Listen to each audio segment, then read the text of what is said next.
तो चलिए आज बिहार स्पेशल का एक नया टेस्ट सीरीज डिस्कस करते हैं और ये 69 बीपीएससी में परफेक्शन के द्वारा प्रोवाइड करवाया गया था। ठीक है। एक्चुअली में बिहार का टेस्ट सीरीज है तो आप कभी भी लगा सकते हो, कोई दिक्कत नहीं है। हिस्ट्री पॉलिटी कभी बदलती नहीं। ठीक है। पॉलिटी तो कभी कभी बदल भी जाती है, हिस्ट्री तो आप पास्ट का तो बदल नहीं सकते हो। ठीक है। तो चलिए शुरू करते हैं। और पहला क्वेश्चन जो आपके सामने ये रहा, बिहार 1912 में उड़ीसा से अलग होकर बना था। तो पहला क्वेश्चन जो है आपको सरासर गलत है, क्योंकि बिहार तो 1912 में जरूर बना था, लेकिन उड़ीसा से अलग होकर नहीं बना था। किससे अलग होकर बना था? मौन होकर नहीं सोचेंगे, बीच बीच में जवाब देंगे। ठीक है। बंगाल किससे से। अलग होकर बना था? बिहार से। ठीक है। बिहार से। बंगाल से। बंगाल से। बंगाल। बंगाल। बिहार से अलग होकर बंगाल। ठीक है। और बिहार से उड़ीसा अलग हुई थी, कब हुई थी? तो 1936 में उड़ीसा अलग हुई थी। ठीक है। 12 दिसंबर 1911 को बिहार राज्य की स्थापना दिवस की घोषणा की गई, तो ध्यान में रखना है। तो 12 दिसंबर 1911 को घोषणा तो की गई, सिर्फ एक नया प्रांत बनेगा जिसका नाम क्या होगा? बिहार होगा। ठीक है। ध्यान में रखना है। लेकिन बिहार दिवस मनाते कब से है? 22। बिहार दिवस हम लोग 22 मार्च को। ठीक है। तो 22 मार्च को मनाने के पीछे कारण क्या है? तो आप देखोगे 22 मार्च 1912 को बिहार राज्य का गठन किया गया। ठीक है। तो दो चीज आप ध्यान में रखना। अगर पूछा जाएगा फाउंडेशन कब है तो 1912, और डिक्लेरेशन की बात की घोषणा कब किया गया? तो 1911। ठीक है। किसने घोषणा किया था? उसने घोषणा किया था किंग जॉर्ज ने। किसने किया था? किंग जॉर्ज पंचम ने। ठीक है। तो किंग जॉर्ज पंचम ने किया था, जो कि कौन था? दिल्ली दरबार। ठीक है। दिल्ली दरबार कितनी बार लगी है? 3 बार। 2 बार। 3 बार। ठीक है। ध्यान में, दिल्ली दरबार की बात करेंगे, 3 बार लगी है। ठीक है। ध्यान में, कब कब तक, कब तक, कब कब? एक इलाहाबाद। कीर्तन के काल में और एक केनिंग के वो सॉरी नहीं पूछ रहा हूँ कब का लगे, देखो याद कर लो। 1877, 1877, 76 है कि 77 है? 1911, 1877, 1903। 1903 और 1911। 1911। वेरी गुड, बहुत अच्छे। ठीक है। तो ये सारी चीजों का आपको ध्यान में, 3 बार दिल्ली दरबार लगे। माइक बंद कर लीजिए। ठीक है। ये जो दिल्ली दरबार जो थी, तीसरी दिल्ली दरबार थी, जिसमें बिहार राज्य का अलग से गठन करने की बात कही जाती है। ठीक है। तो इसका आंसर क्या हो जाएगा? केवल 2 सही है। बिहार के फॉरवर्ड ब्लॉक के नेता कौन थे? तो मैंने पढ़ाया था कल की क्लास में। ठीक है। इनका नाम क्या था? तो सिलभद्र रियाजी जी थे। ठीक है। बहुत इंपॉर्टेंट नाम है, सिलभद्र रियाजी जी। ठीक है। तो सिलभद्र रियाजी का नाम आपको ध्यान में रखना है। बिहार में फॉरवर्ड ब्लॉक के नेता थे। सुभाष चंद्र बोस जी के साथ मिलकर इन्होंने ऑल इंडिया फॉरवर्ड ब्लॉक की स्थापना भी की थी। ठीक है। ध्यान में रखना है, याद रखना है, इंपॉर्टेंट नाम है सिलभद्र रियाजी। ये क्या थे? तो बिहार में फॉरवर्ड ब्लॉक के नेता थे। अब फॉरवर्ड ब्लॉक पार्टी की स्थापना की गई थी सुभाष चंद्र बोस जी के द्वारा, कब की गई थी? 1939 में। बिल्कुल 1939 में। ठीक है। ध्यान में रखना है, कांग्रेस के अंदर ही की गई थी, कांग्रेस से बाहर की नहीं थी। ठीक है। ध्यान, कांग्रेस के अंदर ही इस पार्टी को बनाया गया था। ठीक है। बिहार के किस स्थान के युवाओं ने ब्रिटिश शासन का मुकाबला करने के ध्रुव दल की स्थापना की? बहुत इंपॉर्टेंट क्वेश्चन है, ध्रुव दल। कहाँ के युवाओं ने ध्रुव दल की स्थापना की थी?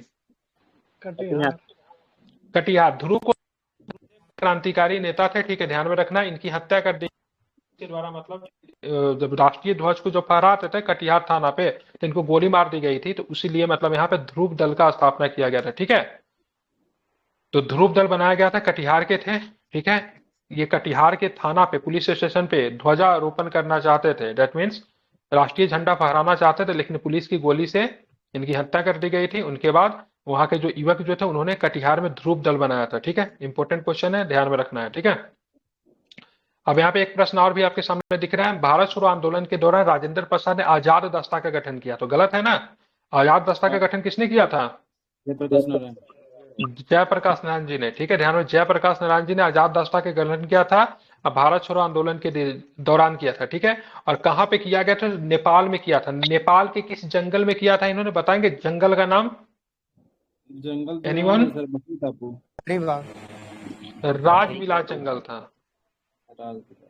राजविलास। ठीक है। और यहाँ पे जो इन्होंने, यहाँ पे लोगों को जो ट्रेनिंग देने के लिए जो प्रशिक्षक के तौर पे किनको नियुक्त किया गया था? प्रशिक्षक कौन थे? सरदार नित्यानंद। ठीक है। सरदार नित्यानंद की बात करेंगे तो ये लोगों को ट्रेन करते थे। ठीक है। नित्यानंद जी। ठीक है। ध्यान में रखना है। ठीक है। और हजारीबाग के जेल में जयप्रकाश नारायण जी को रखा गया था। इन्होंने दिवाली के दिन जेल से भाग गए थे। ठीक है। और जेल से भागने में इनकी मदद किसने की थी? एक लेखक का नाम मैंने बताया था, बताइए क्या नाम है लेखक का नाम? राम राम वृक्ष बेनीपुरी। ठीक है। तो राम वृक्ष बेनीपुरी ने इनका मदद किया था। बाकी नेपाल में आजाद दस्ता के मुख्य परीक्षक नित्यानंद सिंह थे। बिल्कुल ठीक है, ध्यान में रखना है। इसका आपका दूसरा ऑप्शन सही है, पहला गलत है। ठीक है।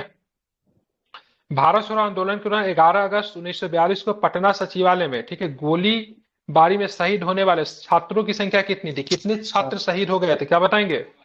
तो 7 छात्र जो है शहीद हो गए थे। ठीक है, ध्यान रख। पटना का मजिस्ट्रेट का नाम मैं भूल गया, आप लोग को याद है क्या, जिसने गोली चलाने का आदेश दिया था? क्या नाम था उसका? आर्चर नाम था। बहुत सुंदर, क्या नाम था? आर्चर ने गोली चलाने का आदेश दी थी, और जिसमें 7 छात्र जो थे उनका मार्मिक तरीके से हत्या किया गया था। ठीक है, आपको क्या करना, उस 7 छात्र का नाम और सातों छात्र जो थे किस शहर से बिलोंग करते थे, गांव का नाम क्या था, वो भी आपको याद करना पड़ेगा। ठीक है, वो आपका दिया हुआ है, आपको याद कर जाना पड़ेगा, दूसरा कोई नहीं है। मुझे भी नहीं नाम याद है, मैं नाम ऑप्शन में रहेगा बता दूंगा, फिर गांव वगैरह का नाम मैं भी भूल जाता हूँ। ठीक है, लेकिन उसको याद करना पड़ेगा क्योंकि बीपीएससी पूछती है। ठीक है, सो छात्र का नाम बताइए और कहाँ से बिलोंग करते थे। पहला छात्र जो झंडा फहराने गए वो कौन थे, दूसरा छात्र कौन थे, कभी कभी तो क्रम से पूछ देती है, पहला दूसरा का तो नाम याद होना चाहिए। उसमें पूछेगा पटना बीएन कॉलेज के नाम, बीएन कॉलेज के छात्र कौन थे, ऐसा भी पूछता है। अब देखिए 1937 में बिहार विधानसभा के चुनाव में कांग्रेस को कुल कितनी सीटें मिली? 1937 में जो बिहार में विधानसभा का चुनाव होता है तो कांग्रेस को कुल कितनी सीटें मिलती है? ठीक है ना, कांग्रेस ने 98 सीटें जीती। कितनी सीटें जीती? 98 सीटें जीती। ठीक है, लेकिन इनका विवाद हो गया किसके, तो वहां के जो गवर्नर जो था उनसे विवाद हो गया। कांग्रेस शुरू में सरकार नहीं बनाती है। सरकार किसकी बनती है, तो मोहम्मद यूनिस को, जो कि दूसरी पार्टी थी, उनको सरकार बनाने का न्योता दिया गया। लेकिन बाद में उनकी जब कांग्रेस जब सरकार बनाती है तो क्या होता है, चीजें मतलब मोहम्मद यूनिस का इस्तीफा हो जाता है। तो बिहार का पहला प्रधानमंत्री, उससे प्रधानमंत्री थे। ठीक है, तो बिहार का पहला प्रधानमंत्री कौन? मोहम्मद यूनिस। ठीक है, लेकिन सरकार किनकी बननी चाहिए, क्योंकि बहुमत किनके पास था, श्री कृष्ण सिंह जी के पास बहुमत था। ठीक है, लेकिन कार्यकारिणी के विवाद पे क्या होता है ना, एग्जीक्यूटिव पावर किसके पास रहेगा, मुख्यमंत्री के पास रहेगा कि क्या गवर्नर के पास रहेगा। इस बात पे विवाद होने के बाद सरकार नहीं बनाती, हालांकि कुछ दिन के बाद सरकार बनती है, हालांकि सरकार कुछ समय के बाद गिर जाती है। मैं मुझे बताओ कितने महीने सरकार चली थी? 28 महीने। हाँ ठीक है, 28 है कि 18 है? 28। 28 है। ठीक है, ठीक है, ध्यान रखना है। ठीक है, देख लीजिएगा। ठीक है, 98 सीटें पर 28 ही है सर, 28 नहीं, 28 ठीक है, 18 है। हाँ, देख लीजिए, चेक कर लीजिए ना कितने दिन चली थी। ठीक है, मैं भी कंफ्यूज हो गया। ठीक है, इरुटेरिया में कई भी 18 दिए हुआ था। 1930 28 होगा। हाँ 28 ही होगा। हाँ 28 होगा। हाँ 28 है, 28 ठीक ठीक, गलत पढ़ लिए होंगे हम लोग। ठीक है, 1937 के चुनाव के बाद बिहार में पहली सरकार किसने बना? अभी जस्ट मैंने बताया है। ठीक है, कंफ्यूज नहीं होना है। क्या बताओगे इसमें, किसकी सरकार बनी? मोहम्मद यूनिस का। तो मोहम्मद यूनिस की सरकार बनी, तो मोहम्मद यूनिस की इसका पार्टी का नाम एग्जाम में पूछ देगा। ठीक है, मुस्लिम इंडिपेंडेंट पार्टी। क्या नाम था पार्टी का नाम? मुस्लिम इंडिपेंडेंट पार्टी। मनीष जी आपका माइक क्यों हो रहा है?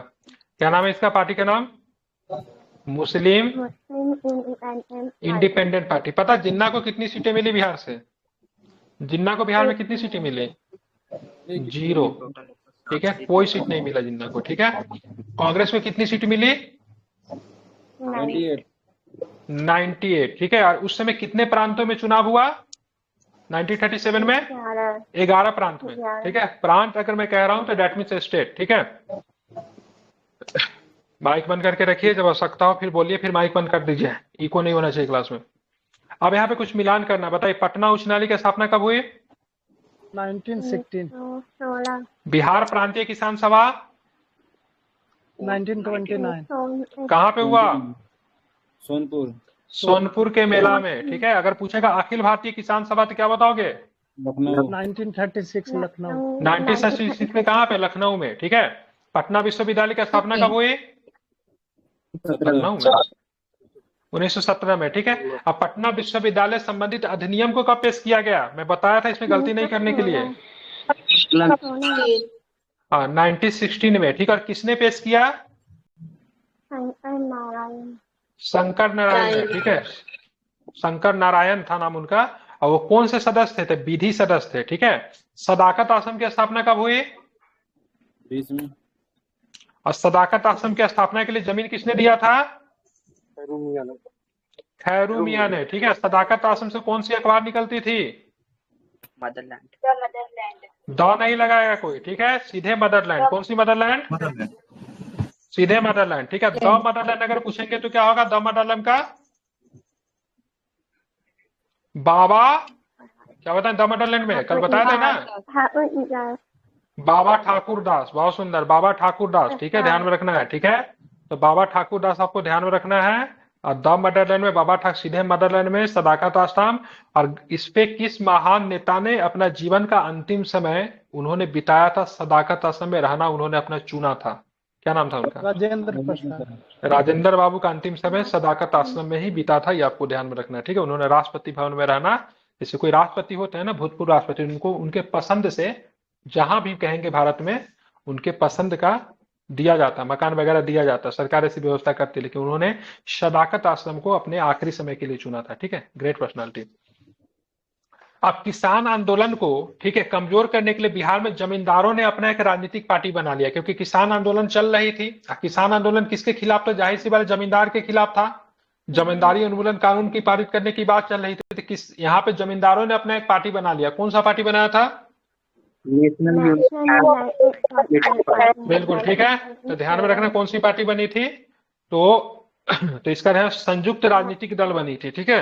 ध्यान में, कहाँ पे बनी थी ये इसका नाम 9 का आंसर है, ठीक है। संयुक्त राजनीति कहाँ पे बनी थी? और भी बहुत सारे पार्टी बनी थी, लेकिन यहाँ पे दिया हुआ जमींदारों ने अंग्रेजों के सहयोग से एक संगठन बनाया था, संयुक्त राजनीतिक दल। ये आई थिंक बनी थी यहाँ पे, क्या नाम है इसका यार, जमशेदपुर वगैरह में आई थिंक बनी थी, ठीक है। रांची में शायद बनी हुई थी। अच्छा रांची, हाँ झारखंड में ही था। रांची या जमशेदपुर होगा, रांची होगा, ठीक है, देख लीजिएगा एक बार। लेकिन झारखंड के इलाके में ही बनी, ठीक है। मतलब ये किसके खिलाफ थी? तो ये थी आपको किसके खिलाफ? तो किसान के खिलाफ थी। और इसमें अंग्रेज जो थे, ब्रिटिश जो थे, इनको सपोर्ट करते थे, ठीक है।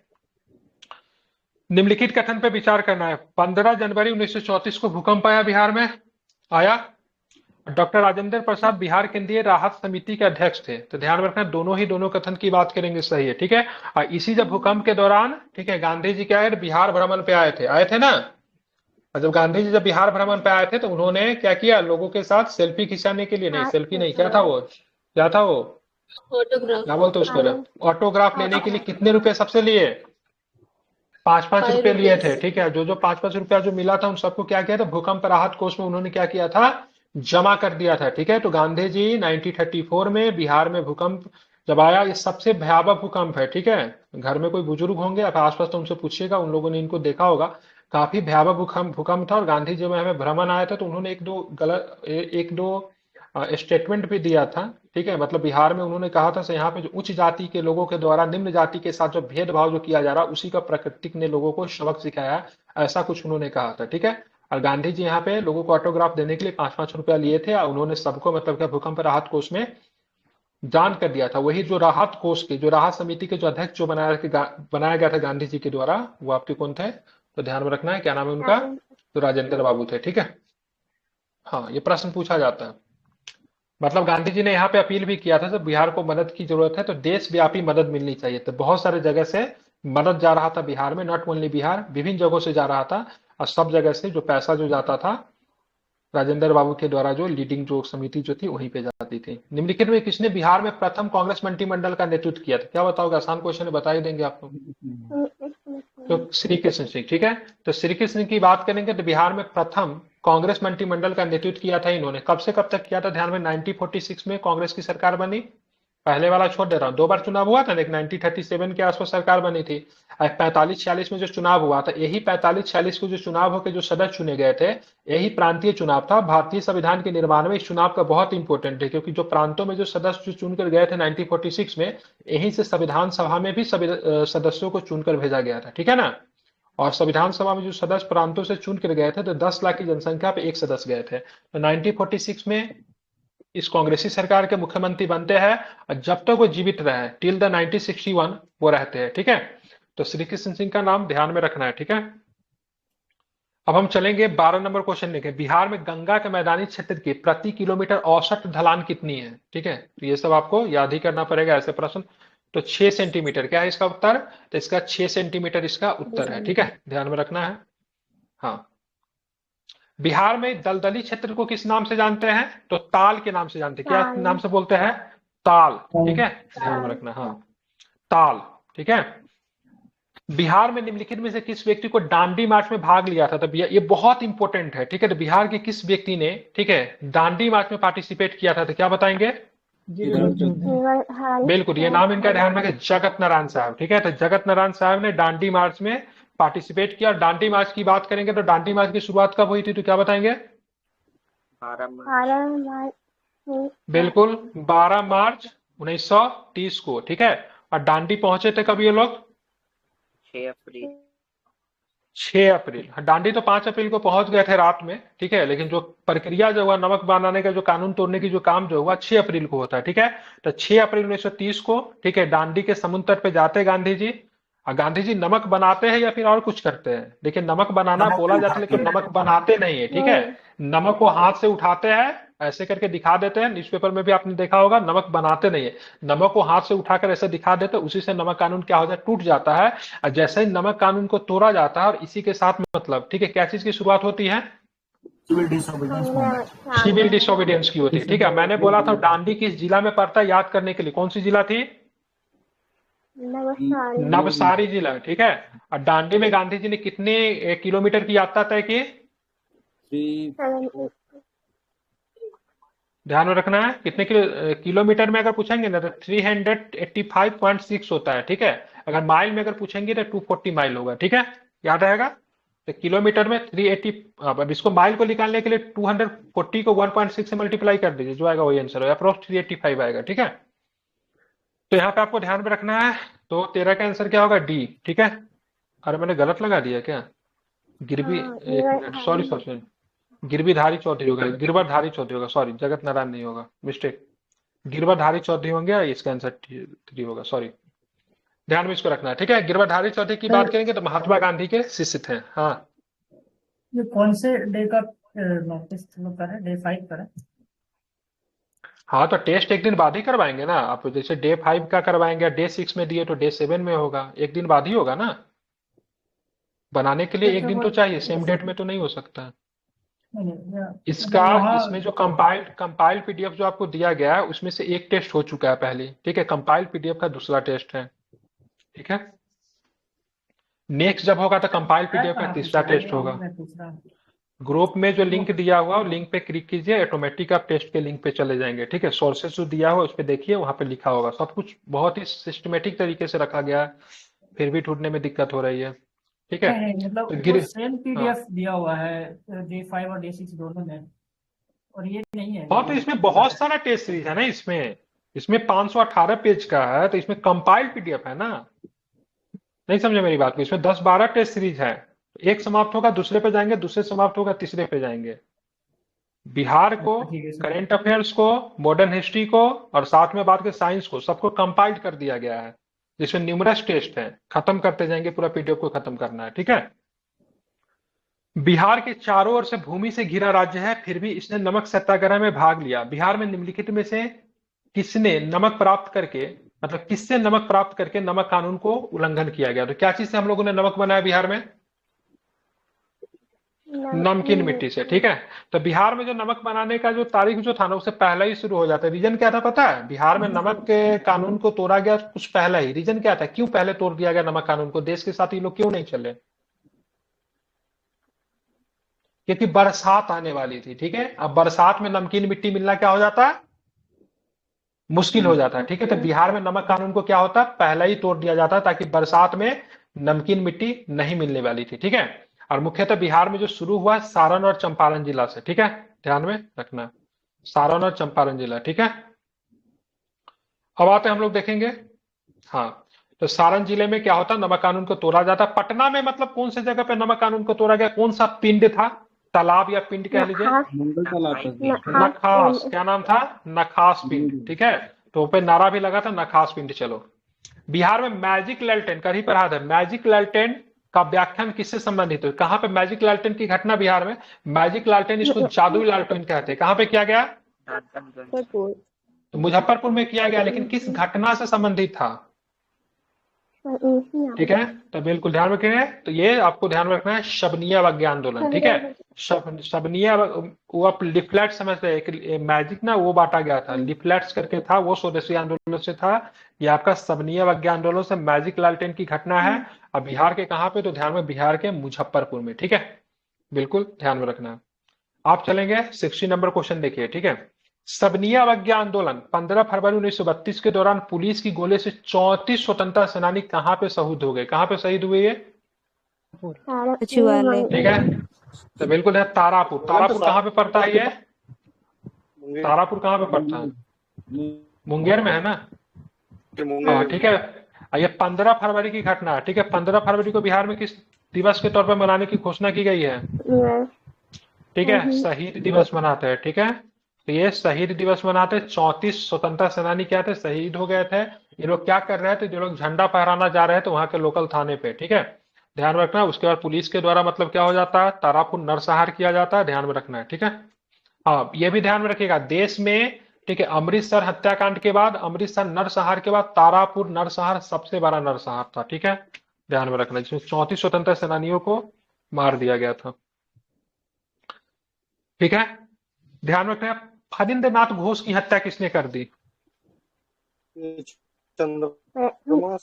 बिल्कुल ठीक है, किसने कहा? चंद्रमा सिंह बैकुंठ शुक्ल। कहां पे इनको चाकू मार की हत्या कर दी गई थी? भागलपुर में। कहां पे? भागलपुर में। ठीक है, ये फणींद्र नाथ घोष की बात की, किस केस में सरकारी गवाह बन गए थे? लाहौर षड्यंत्र केस में ना। ठीक है, उसको बोले लाहौर कॉन्स्पिरेसी। केस का नाम था लाहौर कॉन्स्पिरेसी। ठीक है, और किनको फांसी हुआ 23 मार्च 1931 को? तो भगत सिंह, सुखदेव और राजगुरु जी को फांसी हुआ। ठीक है, ठीक है, ध्यान में इसको रखना, इंपॉर्टेंट है, यहाँ से प्रश्न कई बार आते हैं। ठीक है, 1906-07 में किस क्रांतिकारी नेता ने बिहार में रामकृष्ण सोसाइटी की स्थापना की? जस्ट अभी थोड़ी देर पहले मैंने बताया रामकृष्ण सोसाइटी के बारे में। कौन सा अखबार इनसे संबंधित है? The Motherland. ठीक है, ध्यान, कहां से, कहां पे स्थापना किया था बाबा जी ठाकुर दास ने? कहां पे? पटना में। ठीक है, ध्यान रखना, पटना में। ठीक है, वैसे रामकृष्ण मिशन सोसाइटी की स्थापना हुई थी कब? 1897 में। ठीक है, 1897 में स्थापना हुई थी। ठीक है, 1897 में। ठीक है, कहां पे स्थापना हुई थी? तो बेलूर मठ, जो कि पश्चिम बंगाल में पड़ता है। ठीक है, तिरहुत षड्यंत्र केस। ठीक है, ध्यान में, तिरहुत षड्यंत्र केस किससे संबंधित है? मैं कल रात में ही पढ़ा रहा था तिरहुत षड्यंत्र केस, बताइए। योगेंद्र शुक्ला। उससे मतलब नहीं है, मैंने रात में क्या पढ़ा था, कोई डकैती बताया था। कौन सा डकैती बताया तिरहुत षड्यंत्र केस से? भूल कैसे जाते हैं आप लोग? मौलनिया, लहरिया सराय। मौलनिया और लहरिया दो डकैती बताया। मौलनिया डकैती बताया था, एक लहरिया सराय वाला बताया था। तो इनसे कौन से संबंधित है? लहरिया सराय ने दलसिंह सराय ना सर? और दलसिंह सराय बताए थे सर। हाँ, तो ये किससे संबंधित है? तिरहुत से दलसिंह सराय संबंधित है कि मौलनिया संबंधित है? मौलनिया। ये मौलनिया है। इसको कौन सा राजनीतिक माना, इस कौन सा डकैती माना जाता है? इसको राजनीतिक डकैती माना जाता है। ठीक है, तो मौलनिया डकैती का षड्यंत्र किसे माना जाएगा? इनके लिए किनको मानते थे? तो ध्यान में रखना है, तो योगेंद्र शुक्ला को सरकार जो थी इसके गुनाहगार मानती थी। ठीक है, तो इन पे कौन सा केस चलाया गया? तिरहुत कॉन्स्पिरेसी केस चलाएगा, मौलनिया डकैती। ठीक है, योगेंद्र शुक्ल नाम इंपोर्टेंट है। ठीक है, एक डकैती बिहार में हुआ था, दलसिंह सराय डकैती। दोनों के दोनों क्या था, मतलब राजनीतिक डकैती, मतलब राजनीतिक उद्देश्य के लिए जो डकैती जो किया जाता है। अब बोलो सर राजनीतिक उद्देश्य क्या होगा? तो राजनीतिक उद्देश्य मतलब हम डकैती करेंगे और उससे जो पैसा मिलेगा उसे क्या कर देंगे? क्या कर देंगे? उसे आर्म्स खरीदेंगे। ठीक है, जैसे कि चोरा चोरी में, आप चोरा चोरी बोल रहा हूँ यार, कौन सा ट्रेन 1925 में कौन सा ट्रेन को हम लोगों ने लूटा था? काकोरी ट्रेन लूटने का रीजन क्या था? जो पैसे मिलते, हाँ, जो पैसे मिलते उसे आर्म्स खरीदे जाते हैं, तो वो भी राजनीतिक डकैती ही था। ठीक है, बिल्कुल ठीक है, राजनीतिक उद्देश्य के लिए जो डकैती किए गए उनको राजनीतिक डकैती। बिहार में राजनीतिक पीड़ित दिवस कब मनाया गया? राजनीतिक पीड़ित दिवस कब मनाया गया? बिल्कुल ध्यान रखें, 1929 में अपनाया गया। ठीक है, तो 10 अगस्त 1929 के राजनीतिक पीड़ित दिवस के नेता की बात करें, कौन से नेता थे? तो राजेंद्र प्रसाद थे। कौन थे? तो ध्यान रखें, राजेंद्र प्रसाद जो थे नेता थे। ठीक है, तो अगर आपने टेस्ट को बनाया होगा तो इसे बहुत आसान लगा होगा। अब बहुत मजा आएगा, एक बार में याद आ जाएगा, लेकिन डायरेक्ट डिस्कशन में अगर पार्टिसिपेट आप करोगे ना तो फिर वो याद नहीं होगी। इसलिए कम से कम 75 क्वेश्चन ही बनाओ, लेकिन प्रतिदिन आप लोग टेस्ट को जरूर बनाए, बहुत बेनिफिशियल होता है। और मैं पढ़ा के बनवा रहा हूँ, ऐसे नहीं कि मैं सीधे आप लोग को बना दिया हूँ। जो फाउंडेशन में जो थे, रिवीजन में जो आए उनका तो नहीं हुआ, लेकिन फाउंडेशन में मैंने बिहार को 3 से 4 बार पढ़ाया है डिटेल्स में, ठीक है। साइमन कमीशन के बारे में निम्नलिखित कथनों पर विचार करना। इसका विरोध, इसका उद्देश्य भारत सरकार अधिनियम 1919 की समीक्षा करना था, ठीक है, ये कोई दिक्कत नहीं है इसमें। सही है। इसकी नियुक्ति ब्रिटिश पीएम, ठीक है, स्टैनली ब्लैंकविडेन के द्वारा की गई थी, ये सही है, नहीं, ये तो सही नहीं। ठीक है, ये भी सही है, ठीक है। उस समय, ठीक है, ब्रिटिश बाल्डविन ही थे उस समय, ठीक है। और ये पटना 1928 में आया, 1930 में है। दिसंबर में नहीं 1930 में आया, 1928 1930 में तो अपना रिपोर्ट दिया था, 1928 सही है, ठीक है, दिया था। सब सही है, तीनों के तीनों जो है सही है। अब मैं इसके बारे में थोड़ा बता देता हूँ, ठीक है। अगर पूछेगा साइमन कमीशन सबसे पहले कहाँ पे आया, तो बॉम्बे में आया। कहाँ पे आया सबसे पहले? बॉम्बे आया, ठीक है। दिसंबर में साइमन कमीशन गो बैक का नारा की बात करेंगे तो सबसे पहले बॉम्बे में ही लगा था नारा, विरोध सबसे पहले इसका बॉम्बे में किया गया, लेकिन सबसे ज्यादा विरोध इसका हुआ था लाहौर में हुआ था। कहाँ पे हुआ था इसका सबसे अधिक विरोध? लाहौर में। और लाहौर में जो विरोध, लाहौर में जो विद्रोह का जो नेतृत्व जो कर रहे थे उनका नाम था लाला राजपत राय, ठीक है। लाला राजपत का गृह जिला जो था लाहौर ही था, ठीक है। जिस समय साइमन कमीशन जिस समय भारत पहुंचा, लाहौर जिस समय पहुंचने वाला था, तो लाला जी थे दिल्ली में थे, वो इसका विरोध करने के लिए लाहौर गया, और वहीं पे इनकी चोट लगने की वजह से बाद में जाके इनका क्या होता है, देहांत हो जाता है। जहां पे इन्होंने एक स्टेटमेंट कहा था, तो मेरे शरीर पे पड़ा एक एक लाठी ब्रिटिश सरकार के किल में, ताबूत में किल साबित होगी, ठीक है, ध्यान में रखना है। अब मैं बता देता हूं ये साइमन कमीशन के बारे में, ठीक है। इनको साइमन कमीशन को स्ट्रिचरी कमेटी भी कहा जाता है, हालांकि इसका नेतृत्व करने वाला जॉन साइमन था, इसलिए इसका साइमन कमीशन कहते हैं। इसके आधार पर आप देखो 1919 का जो रिपोर्ट जो बना था, भारत शासन अधिनियम जो था, इसकी जांच करने के लिए बनी थी, ठीक है, ध्यान में रखना। लेकिन इसकी जांच करने के लिए बनना कब था? 10 साल के बाद जांच करना था, लेकिन ये बन गया, पहला ही बन गया, ठीक है, ध्यान में, 1927 में ही बन गया। रीजन क्या था? वहां पे सरकारें बदलने वाली थी। क्या बदलने वाली थी? सरकारें बदलने वाली थी, इसलिए साइमन कमीशन का गठन अगर पूछेगा कब हुआ, तो 1927 में गठन कर दिया गया, ठीक है। भारत 1928 में पहुंचती है, और इसने बहुत सारे रिपोर्ट दिया। 1919 में जो ये, इसमें से एक प्रश्न और भी पूछा जाता है, तो 1919 में प्रांत में डायरकी की शुरुआत की गई थी ना 1919 में। तो डायरकी को इसने बोला सर डिसकंटिन्यू करो या फिर कंटिन्यू करो। डायरकी के संबंध में द्वैत शासन के संदर्भ में साइमन कमीशन ने क्या बताया था? कंटिन्यू करना है कि डिसकंटिन्यू करना है, ठीक है। नहीं, आई थिंक मेरे हिसाब से कंटिन्यू करने के लिए बोला था, ठीक है, एक बार देख लीजिएगा आप लोग। डिसकंटिन्यूटी और सेंटर पे कंटिन्यू एस्टैब्लिश करने के लिए बोला था। अच्छा ठीक है, देख लीजिएगा, ठीक है। तो उसी के ये इसने जो अपने रिपोर्ट दिए 1935 में हाँ, किसी के 1935 में डिस्क्यूट, हाँ डिसकंटिन्यू कर दिया गया। तो 1928 में जब इसने जो रिपोर्ट दिए, तो 1930 में जो अपने ये रिपोर्ट देते हैं, ठीक है, इसी तीनों रिपोर्ट के आधार इसने जो रिपोर्ट दिए, इसी पे ना रिपोर्ट पे क्या होता है, राउंड टेबल कॉन्फ्रेंस बुलाया जाता है, ठीक है। एक राउंड टेबल, दो और तीन राउंड टेबल कॉन्फ्रेंस होते हैं, ठीक है। हालांकि विद्वान तो कहते हैं भाई एक ही था, उसी का हिस्सा था, ठीक है, लेकिन मैं 3 मान के चलता हूँ। ये राउंड टेबल कॉन्फ्रेंस के आधार पे आप देखोगे तो एक भारत शासन अधिनियम 1935 आपको देखने को मिलता है, ठीक है। तो ये सारा कहानी जो था इससे जुड़ा हुआ था, ठीक है। गांधी जी के शब्दों में क्या 2 मेंबर और थे सर, वो नहीं बताए। साइमन कमीशन में 2 मेंबर नहीं था, अब ज्यादा मेंबर था उसमें, 7 मेंबर, नाम मुझे 7 मेंबर था साइमन में, ठीक है, मुझे नाम नहीं याद है। सबके सब अंग्रेज थे, सबका नाम मुझे नहीं याद है, ठीक है। अरे गांधी जी के शब्दों में बिहार का कौन सा स्थान तीर्थ स्थान है? हाँ जीराद। लेकिन पूछे गांधी जी के शब्दों में बिहार का कौन सा स्थान आधुनिक तीर्थ स्थान है? गांधी जी ने आधुनिक तीर्थ स्थान दरभंगा को कहा है, ठीक है, ध्यान में रखिएगा। तो आधुनिक तीर्थ स्थान और सीधे तीर्थ स्थान पूछेगा तो उसमें दिक्कत हो जाता है, ठीक है। जीरादेई की बात करेंगे तो किनका जन्म स्थान था जीरादेई? डॉक्टर राजेंद्र बाबू का, ठीक है। तो कहीं कहीं पे आपको ना गांधी जी तीर्थ स्थान के हिसाब से आपको दरभंगा में मिलेगा, ठीक है, आप लोग गूगल करके देख लीजिएगा। और ये प्रश्न पूछा हुआ, लेकिन आई थिंक उसमें आधुनिक लगा हुआ रहता है, ठीक है, तब उसका आंसर दरभंगा हो जाता है। दरभंगा को इन्होंने आधुनिक तीर्थ स्थान किस लिए कहा था? क्या चीज का उत्पाद, किसी फसल का उत्पादन, कपास वगैरह के कुछ है, एक बार देख लीजिएगा, गूगल करके चेक कीजिए, तो मुझे कुछ याद नहीं आ रहा। किसी फसल का उत्पादन अच्छा खासा होता था, इसलिए आधुनिक तीर्थ स्थान उन्होंने दरभंगा को बताया था, ठीक है। और प्रश्न हो सकता है, पूछ सकता है घुमा के, कैपिटल भी बोलते हैं ना बिहार का कल्चर, किसको? हाँ वो तो कहते ही है, लेकिन उन्होंने दरभंगा को इसलिए नहीं, किसी चीज के उत्पादन से जोड़ के दरभंगा को तीर्थ स्थान कहा था, एक बार चेक कर लीजिए आप लोग। हाँ खादी के लिए, खादी खादी से संबंध था, ठीक है, इसलिए उन्होंने तीर्थ स्थान कहा था। आप लोग चेक कर लीजिए, ठीक है। 1922 में कांग्रेस के गया अधिवेशन के बारे में निम्नलिखित कथनों पे आपको विचार करना। सबसे पहले गया अधिवेशन की बात करें, 1922 में हुआ था, इसकी अध्यक्षता किसने की थी? रंजन दास। चित्तरंजन दास ने, बहुत अच्छा, ठीक है। आईएनसी की बात करें, कौन सा अधिवेशन था ये? 37 बिल्कुल ठीक है, तो 37 था, ठीक है। ये पहली बार कांग्रेस का अधिवेशन बिहार में हुआ था, सही है कि गलत है? नहीं, दूसरे गलत है, क्योंकि सेकेंड बार हुआ था। क्या भी नाम था ये? सेकेंड।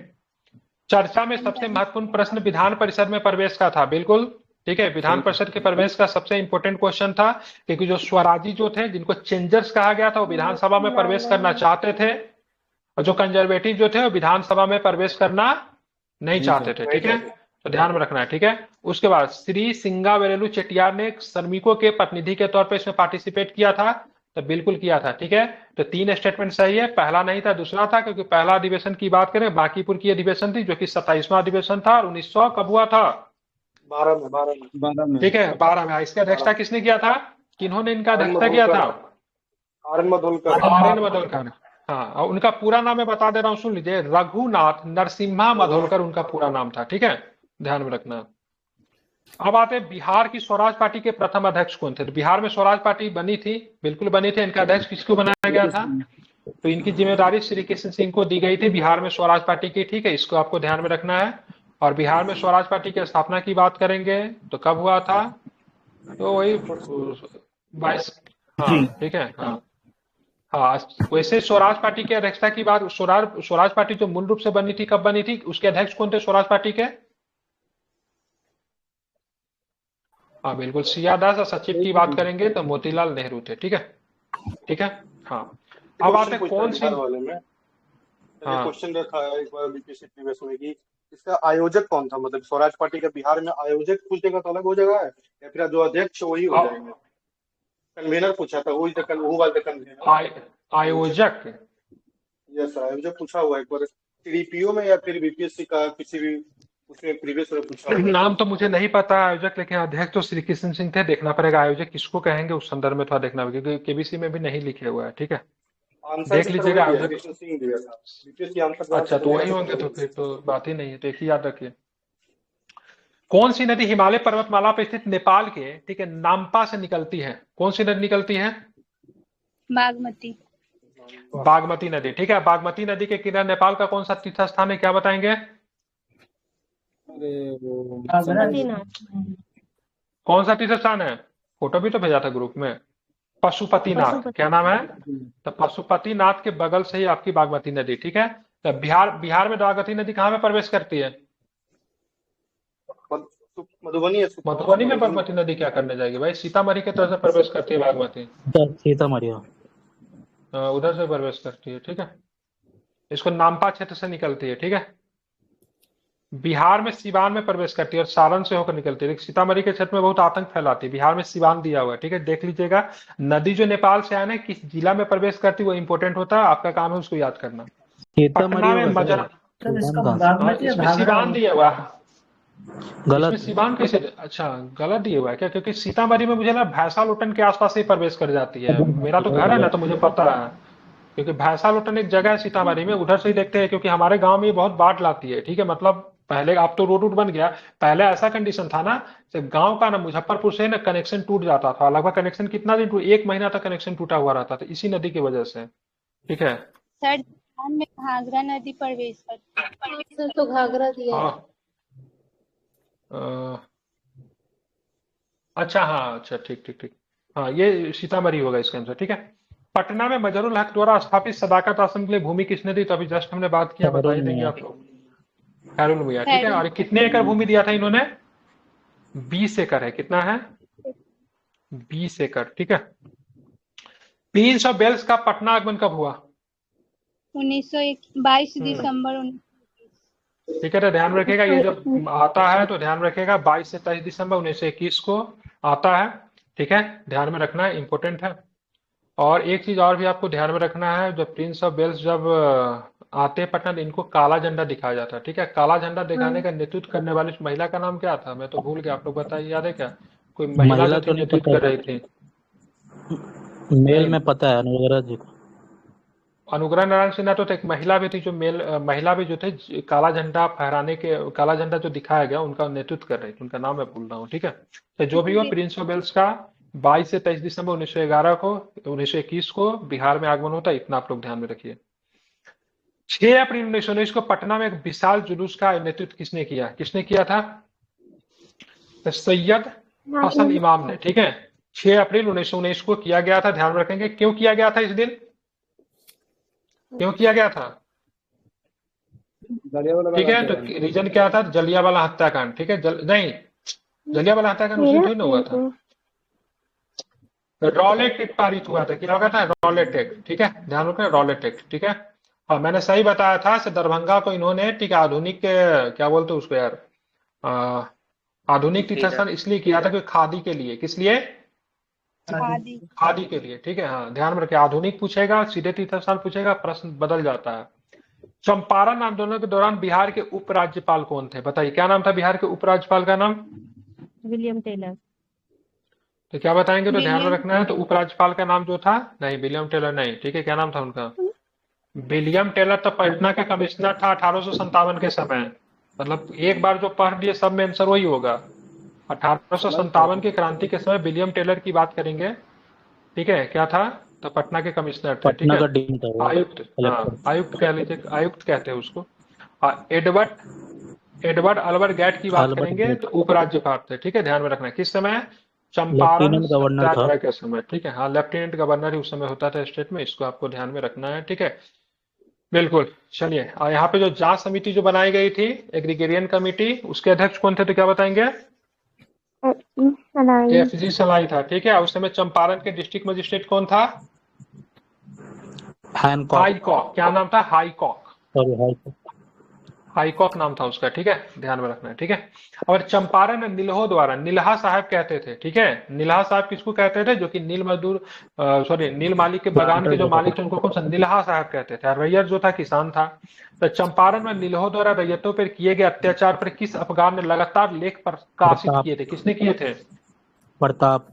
प्रताप कहाँ से निकलती थी? ये प्रश्न पूछा हुआ है, कहाँ से कानपुर निकलती थी गणेश प्रताप? शंकर विद्यार्थी। हाँ, ठीक है, बिल्कुल, कानपुर से निकलती थी प्रताप, ठीक है, ध्यान रखना। कौन निकालते थे कानपुर से इनको? गणेश शंकर विद्यार्थी। बिल्कुल ध्यान रखना। इन्हीं के ना इनका ना वो हो गया था, क्या बोलते हैं, हाँ, कानपुर दंगा में ना मार इनका लिंचिंग कर दिया गया था, ठीक, गणेश शंकर विद्यार्थी का, ठीक है। चलिए, तो इसको आपको ध्यान में रखना है, इंपॉर्टेंट है। अब आगे देखते हैं, तो बताना है 31 नंबर प्रश्न का उत्तर क्या होगा, ठीक है। भारतीय राष्ट्रीय कांग्रेस के किस अधिवेशन में पटना विश्वविद्यालय विधेयक पेश किया गया था? आप लोग बता ही दोगे, ठीक है। लखनऊ सत्र, ठीक है, ध्यान रखना, लखनऊ सत्र, ठीक है। बाकीपुर मतलब समझ में नहीं आ रहा। 1916 में पटना विश्वविद्यालय नियम को प्रस्तुत किया गया, 1917 में विद्यालय बनना शुरू हुआ, तो बाकीपुर उतना पीछे क्यों जाएंगे? मुजफ्फरपुर जिला होम रूल संस्थापक के सदस्य कौन थे? जनकधारी प्रसाद। बिल्कुल ठीक है, बहुत इंपॉर्टेंट नाम है, जनकधारी प्रसाद, ध्यान में रखना है। ये लखनऊ अधिवेशन जो 1916 वाला के अध्यक्ष कौन थे? अंबिका चरण मजूमदार। अंबिका चरण मजूमदार, बहुत सुंदर, वेरी गुड, ठीक है। इनका नाम था पूरा बाबू जनकधारी प्रसाद, महात्मा गांधी जी के सहयोगी थे, ध्यान में रखना है, ठीक है। अब आते हैं, रेवती नाग का संबंध किससे था? बताया था, कौन सा अनुशीलन समिति? ढाका अनुशीलन समिति। ढाका अनुशीलन समिति से रेवती नाग जी का संबंध था, ध्यान में रखें। क्रांतिकारी नेता थे, ठीक है, ध्यान में रखना है, ठीक है। ध्यान में रखना, इन्होंने जादुई लालटेन के द्वारा क्या क्या जगह जगह बैठ के आयोजित की थी। जादुई लालटेन में होता क्या था पता है आपको?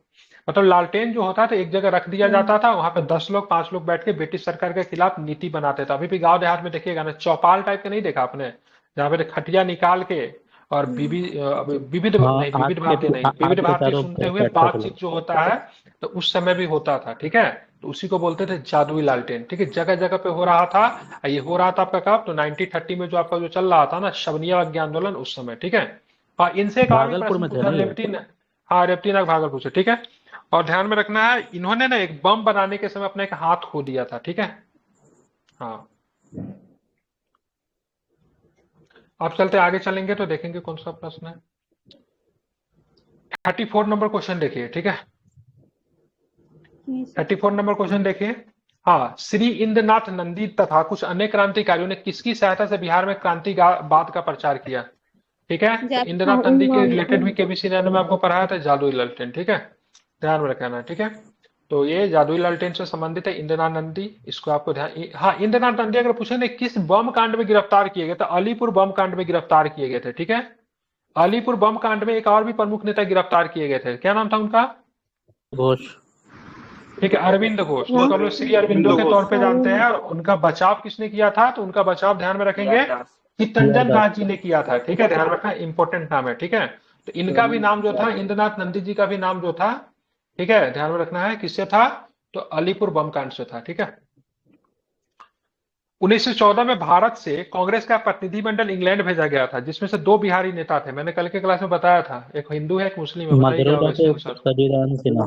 बिल्कुल, ठीक है। तो ये काफी इंपॉर्टेंट नाम है, ठीक है। एक मजरूल हक है और सचिदानंद सिन्हा, ध्यान रखें, 2 बिहारी नेता प्रतिनिधि के तौर पे 1914 में कहा गए थे? लंदन गए थे, ठीक है। बहुत ही इंपॉर्टेंट नाम है, भूलेंगे नहीं, ठीक है।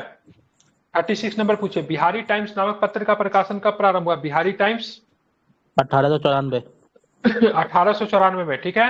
और 1867 में कौन सा बता सकते हो आप? 1867 में चलो, बॉम्बे एक था इंडियन कॉरिनिकल। इंडियन कॉरिनिकल कब था? तो इंडियन कॉरिनिकल हो जाएगा 1881 में, ठीक है। बिहार टाइम्स 1894 में। बिहार गार्जियन था, बिहार गार्जियन 1899 में। अब बिहार टाइम्स का अगर स्थापना पूछा जाएगा ना, तो किसने किया था? तो सच्चिदानंद सिन्हा ने किया था। किन्होंने किया था? तो सच्चिदानंद सिन्हा जी ने बिहार टाइम्स की स्थापना की थी। तो सच्चिदानंद सिन्हा जी के द्वारा बिहार टाइम्स की स्थापना कब की गई थी? तो 1894 में। अहम रोल। हाँ बिल्कुल, ठीक है। बिहार को अलग राज्य बनाने में, ठीक है, सच्चिदानंद सिन्हा जी का और साथ में इनका बहुत बड़ा योगदान है, ठीक है, ध्यान रखिए। इस न्यूज़पेपर का भी है, सच्चिदानंद सिन्हा जी का बहुत, इसलिए बिहार के आधुनिक जनक के तौर पे सच्चिदानंद सिन्हा जी को जाना जाता है। बिहार राज्य को अलग करवाने में इनकी बहुत भूमिका थी। संथाल विद्रोह के बारे में निम्नलिखित में से एक कथन पे आपको विचार करना है, ठीक है। संथाल विद्रोह की बात करेंगे तो यह लगभग 30 जून 1855 को शुरू हुआ, 3 जनवरी 1856 तक दबा दिया गया। क्या ये बात सही है? बिल्कुल सही है, ठीक है। जमींदारों, साहूकारों और दरोगाओं को सामूहिक रूप से डीकू कहा जाता था, ये बात सही है? बिल्कुल। डीकू का मतलब होता है ना, जो तंग करते थे, ठीक है। क्या करते थे? तंग करते थे। ये लोग जो थे ना, बाहरी प्रदेश के लोग थे, जंगल में चले जाते थे और इन बेचारे, क्या नाम है इनका, ट्राइब्स को क्या करते थे? तंग करते। इनको डीकू कहा गया, ठीक है। संताल विद्रोह के जवाब में छोटा नागपुर काश्तकारी अधिनियम पारित किया गया था। ये गलत है कि सही है? ठीक है। छोटा नागपुर काश्तकारी कौन सा था? मुंडा विद्रोह हो जाएगा। कौन सा हो जाएगा?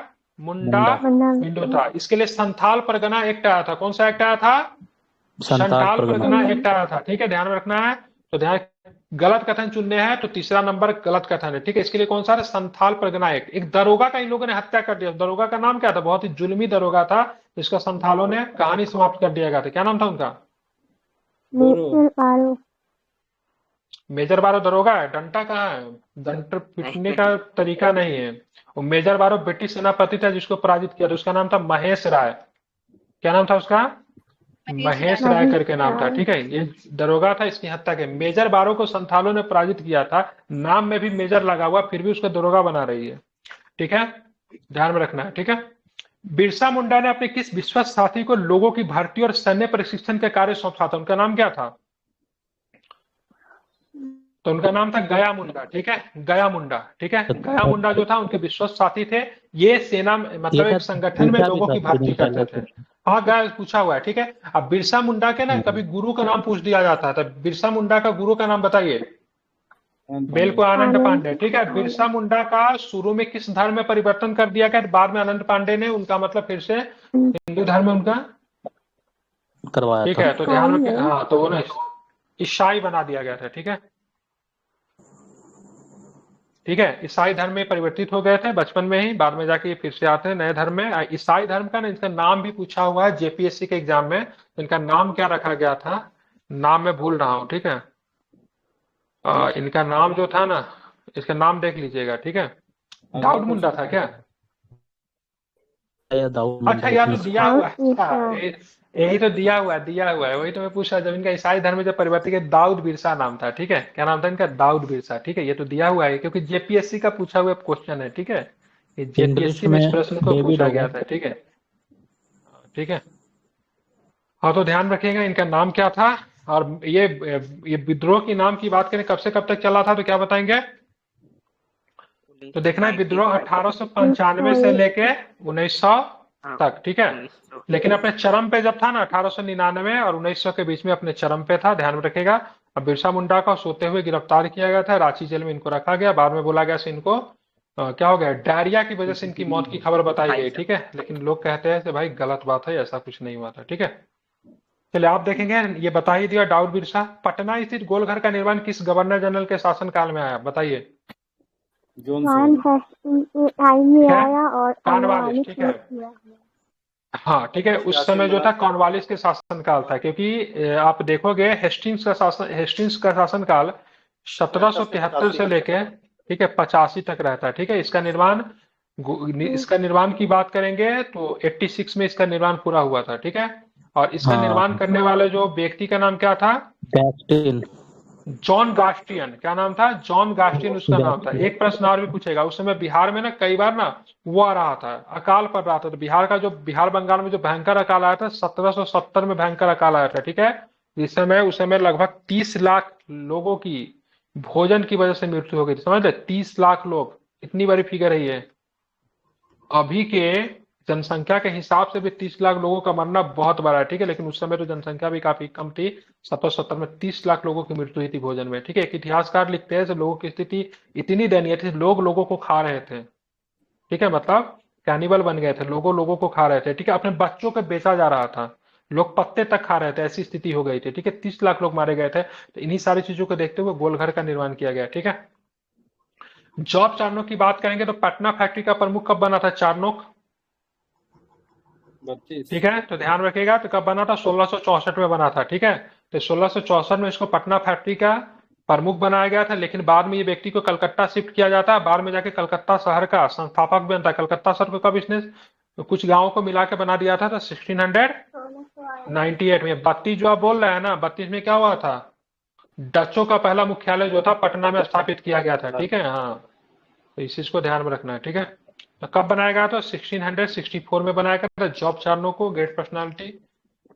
42 नंबर क्वेश्चन देखिए, स्वराज पार्टी के बिहार शाखा की दूसरी बैठक का अध्यक्ष किसे चुना गया? चंद्रवंशी सहाय। तो ध्यान में रखना, इसका आंसर क्या होगा? तो अरुण जय सहाय वर्मा, ठीक है, ध्यान रखना। तो दूसरी शाखा गया में आयोजित किया गया और इसमें अरुण जय सहाय वर्मा को इसका अध्यक्ष चुना गया, ठीक है। और इसके सचिव जो थे कृष्ण वल्लभ सहाय थे और साथ में अब्दुल बारी भी थे। 43 नंबर क्वेश्चन देखिए, मनिहारी के युद्ध में सिराजदौला ने शौकत जंग को पराजित कर दिया, उसकी हत्या करवा दी, ठीक है। शौकत जंग कहाँ के नवाब थे? शौकत जंग, ठीक है, पूर्णिया का नवाब था। और ये सिराजदौला शौकत जंग के बीच में क्या संबंध था? कजन ब्रदर था, ठीक है। क्या था? कजन ब्रदर था, ठीक है, नहीं भाई था, ठीक है, चचेरा भाई था, ठीक है। तो पूर्णिया का शासक था। घसीटी बेगम भी तो थी उसमें। घसीटी बेगम उसकी मौसी थी, मासी थी। ठीक है, क्या थी? मौसी थी, ठीक है।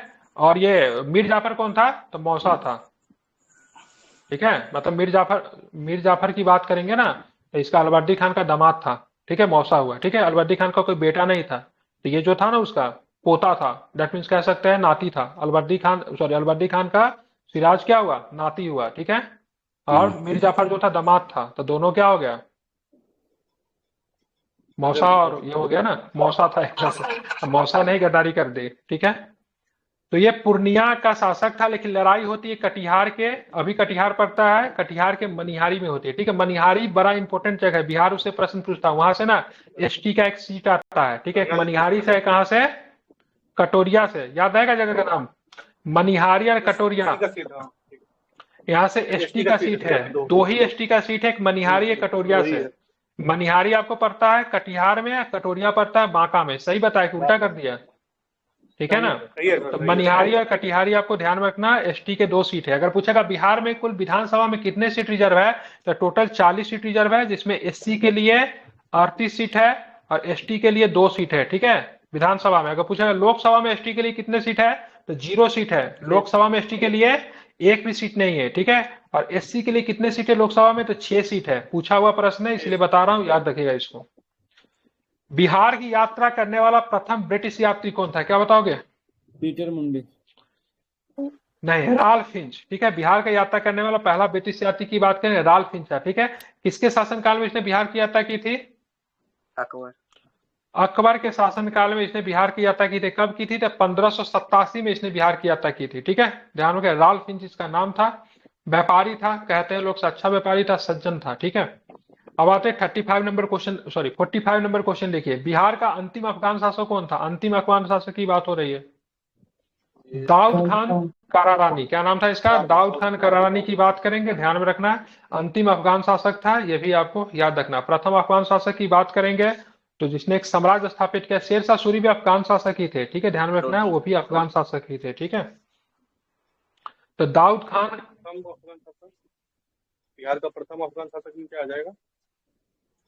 जिसने साम्राज्य स्थापित किया था, तो आप शेरशाह सूरी को ही मानोगे, क्योंकि मतलब उससे पहले जो शासक जो थे केवल बिहार में ही राज्य करते थे, दिल्ली पे तो किसी ने अधिकार नहीं किया था, किसी अफगान शासक ने।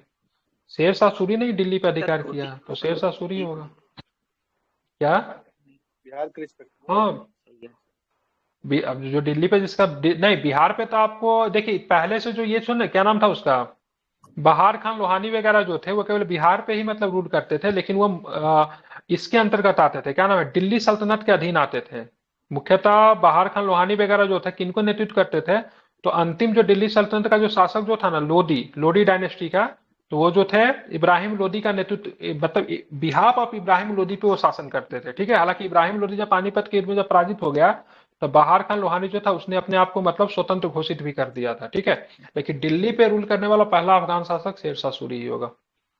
किस शासक ने तिरहुत में एक टकसाल शहर की स्थापना की, जिसे तुगलकाबाद उर्फ तिरहुत भी कहा जाता था? तो नाम से ही पता चल जाएगा, बता देंगे, लेकिन सब तुगलक ही है। नहीं, इसका है एमबीटी, मोहम्मद बिन तुगलक, ठीक है। तो ध्यान, अरबी शिलालेख में दरभंगा का उल्लेख दिल्ली सल्तनत के मोहम्मद बिन तुगलक के आदेश पर स्थापित टकसाल शहर के रूप में किया गया, ठीक है। यह लगभग 1326 का है। इसका शीर्षक इकलीम तुगलकपुर उर्फ तिरहुत है, ठीक है। तो ध्यान रखना, मोहम्मद बिन तुगलक से संबंधित है। टकसाल शहर की स्थापना की, जिसे तुगलकाबाद उर्फ तिरहुत कहा गया, तो एमबीटी से संबंधित है। ये एमबीटी की बात करेंगे ना, ध्यान में रखना है, ठीक है। ये आपको तुगलक डायनेस्टी के कितने नंबर का शासक था ये?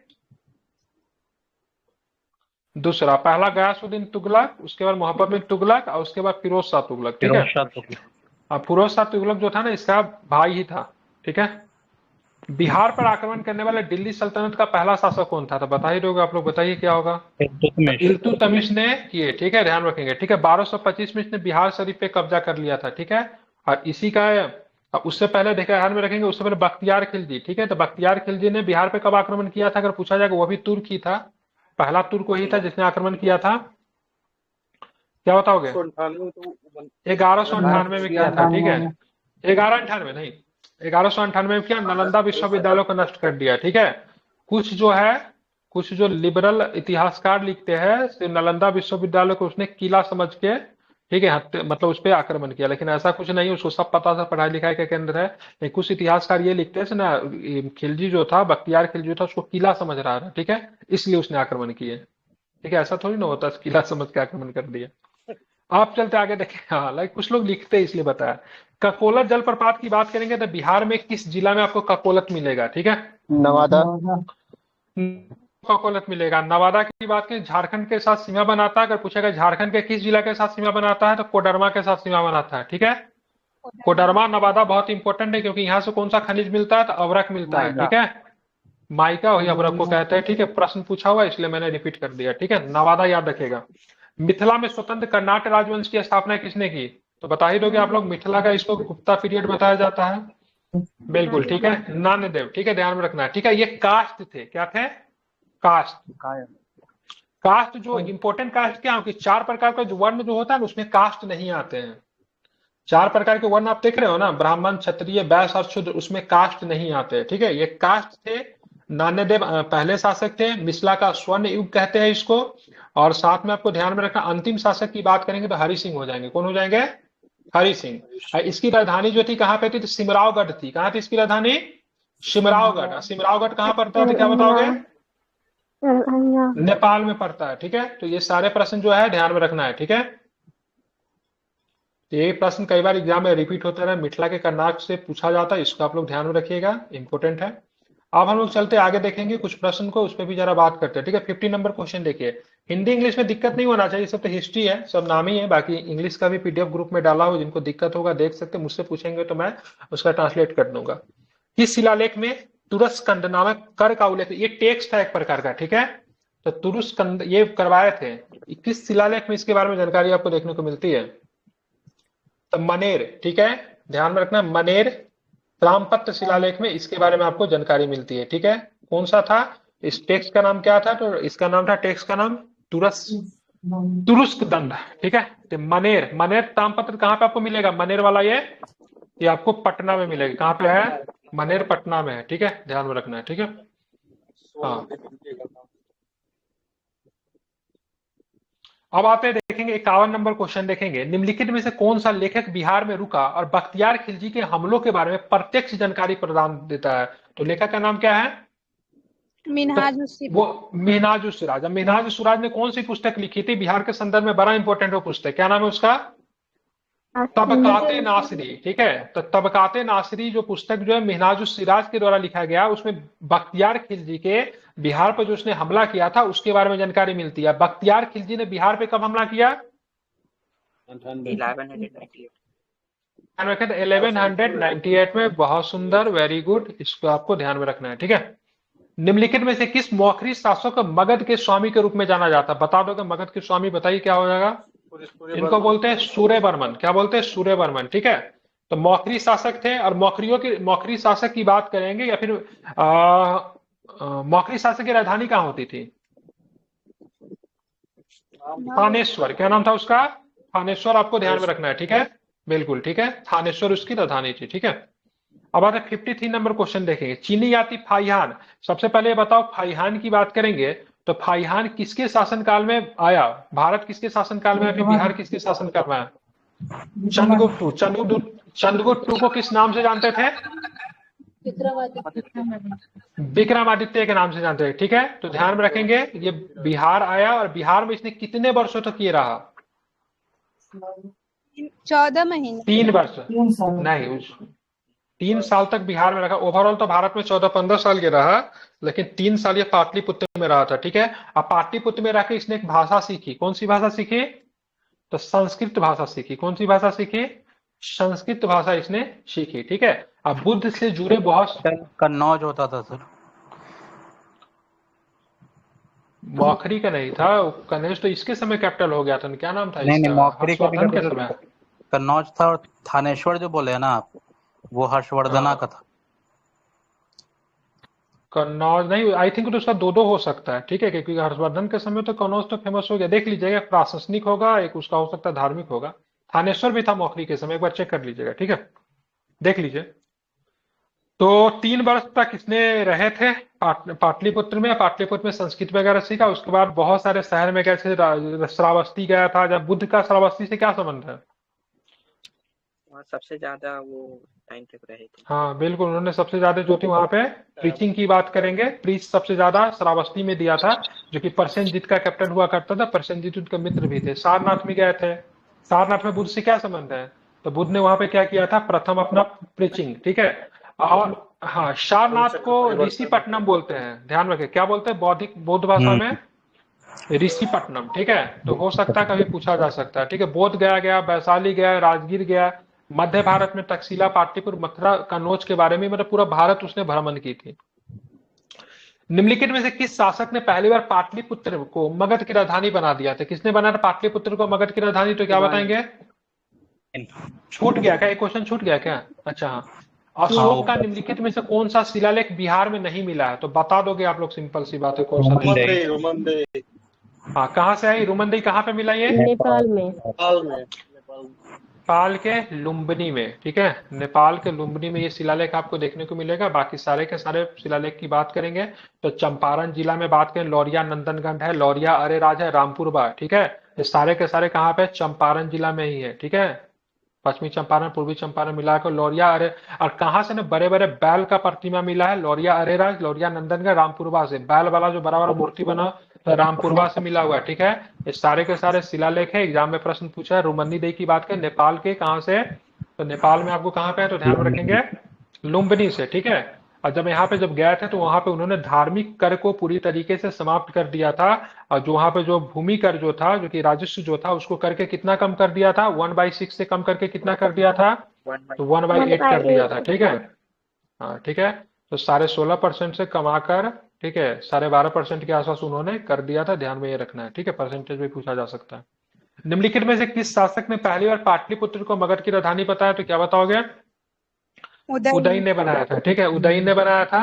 और अगर पूछेगा पाटलिपुत्र जो था किन नदियों के संगम पे स्थित था, तो क्या बताओगे, गंगा। तो गंगा प्लस सोन। ठीक है, गंगा प्लस सोन के संगम पे आपको मिलेगा पाटलिपुत्र मिलेगा। उदयन के द्वारा राजधानी बनाया गया था, अजात शत्रु का ये पुत्र था। ध्यान में योग रखना है। ठीक है, इंपॉर्टेंट है। ठीक है, और मुख्यतः यहाँ पे किला बनाया गया था। अगर ये तो ठीक है, पाटलिपुत्र में ना किला बनाया गया था। किसने किला बनाया था, किला अगर पूछ दूंगा तो अशोक। अजात शत्रु ने, नहीं, अजात शत्रु ने किला बनाया था। किला बनाने का कारण क्या था, किस आक्रमण को रोकना चाहते थे, तो ध्यान में रखना है, तो अवंती के ना संभावित आक्रमण को रोकना चाहते थे। मुख्यतः प्रदोत से काफी ना परेशान थे, तो अवंती के आक्रमण को रोकना चाहते थे, इसलिए पाटलिपुत्र को किला क्या बना था, बड़ा बड़ा गड्ढा डाल दिया था। ठीक है, ताकि बीच में कोई ना आवे। बहुत बड़ा बड़ा गड्ढा जो था, काफी लंबा लंबा गड्ढा जो था, 1-1 किलोमीटर 2-2 किलोमीटर के बीच में उन्होंने गड्ढा बना के किला टाइप का बना दिया था। ठीक है, मैंने कल इसके बारे में बहुत बात किया था। मगध के किस शासक ने अपने मंत्री बस्कार को लिच्छवी क्षेत्र में उनके बीच मतभेद के बीज बोने के लिए भेजा था, तो क्या बताओगे, अजात शत्रु। ठीक है, और एक बात और मैंने बताया था बस्कार से, बस्कार को ना महात्मा गांधी से भी बात करने के लिए भेजा गया था, तो लिच्छवी पे आक्रमण करना ठीक रहेगा या नहीं रहेगा, इसके लिए भी बस्कार को भेजा गया था। बस्कार जो था अजात शत्रु का मंत्री भी था, साथ में उसका अच्छा मित्र भी था। ठीक है, तो दोनों ध्यान में रखिएगा।